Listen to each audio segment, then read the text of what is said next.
towards the end of the letter that Paul wrote to the church at Rome, he starts giving them advice on how to live together and how to really harmonize not only in their faith but also as a community.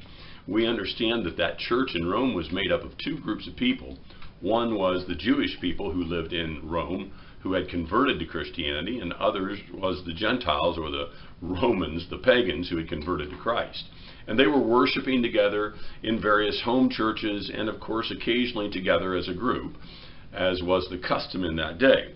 And we see Paul writing to them, and in the 13th chapter he gives some very interesting advice that we should apply to how we live in our communities and in our congregations. He says in verse 8, "Owe nothing to anyone except to love one another. For the one who loves his neighbor has fulfilled the law. For this, you shall not commit adultery, you shall not murder, you shall not steal, you shall not covet. And if there is any other commandment, it is to be summed up in this saying, you shall love your neighbor as yourself. Love does no wrong to a neighbor. Therefore, love is the fulfillment of the law." We have to look at this in a couple different ways. First of all, he starts out by saying, owe nothing to anyone except to love one another. Some people take that very literal and say, well, that's a financial debt. And it can be. I believe one of the ways God wants us to live is debt-free. But not everyone does that, and not everyone can do that because of their circumstances. And so what we really have to say here is we don't want to owe anyone anything. How does that happen? Well, first of all, it comes in the area of forgiveness. It comes in the area of our actions against one another. We all offend people from time to time. We all hurt people from time to time because of the sin nature in us. Even though we have been saved through the blood of Christ, we still have that taint in our soul. And we always will have that taint in our soul. And it's very important we understand that. Okay, until we step into eternity, we have a bent towards sin. And we have to understand that very clearly. Well, here's what happens. When we offend someone, when we hurt someone, we create a debt. They have the debt in control because you owe them once you've offended them. And so it's very important that when we realize we've offended someone, we go to them and ask them for forgiveness.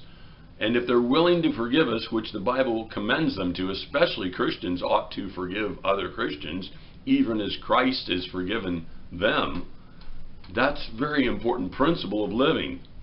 What we have to understand is that if we will be forgiven, that debt is canceled and we owe them nothing, they owe us nothing. We can live in harmony, we can live in peace, we can live as Christian brothers and sisters. And that's why he says, you shall not commit adultery. If you really love the people around you, you do not sin against them in that manner. You shall not murder, you shall not hate them, you shall not wish them dead or even kill them literally, physically, obviously. Murder is that intentional act of killing for vengeance. People kill in war, and sometimes that's required. But murder is when you plan it and you plot it and you want to get even and you're doing it for vengeance. You shall not steal. If you love your neighbor, you're not going to steal from them. What's theirs is theirs, and what yours is yours. You shall not covet. You shall not lust after their things, their people, their possessions, whatever it is. You be content with what you have, and let them be content with what they have, regardless if they have more or if they have less. And he says that sums it up. He says you love your neighbor because love does no wrong. No wrong. Not just a little, not just some, but no wrong to your neighbor. Therefore, love, when you love your neighbor, is the fulfillment of the law. And all the laws can be summed up in that. And Jesus said that when he was questioned in Mark chapter 12. He said to the people who questioned him, they said, what is the greatest commandment? And it's interesting. Here's what he says. Jesus answered, the foremost is, hear, O Israel, the Lord our God is one Lord, and you shall love the Lord your God with all your heart, and with all your soul, and with all your mind, and with all your strength. The second is this: you shall love your neighbor as yourself. There is no other commandment greater than, and listen to the word, these. So those two go together. Because if you love God, you'll love your neighbor. And if you're loving your neighbor right, you're exemplifying your love for God. So Jesus put them together, and he says, you love the Lord your God with all your might, all your strength, all your soul, and you love your neighbor as yourself. And there's no greater commandment, single commandment, than these, plural, those two. And so it's very interesting that we get that right, because if we do love the people around us, we do no wrong to them.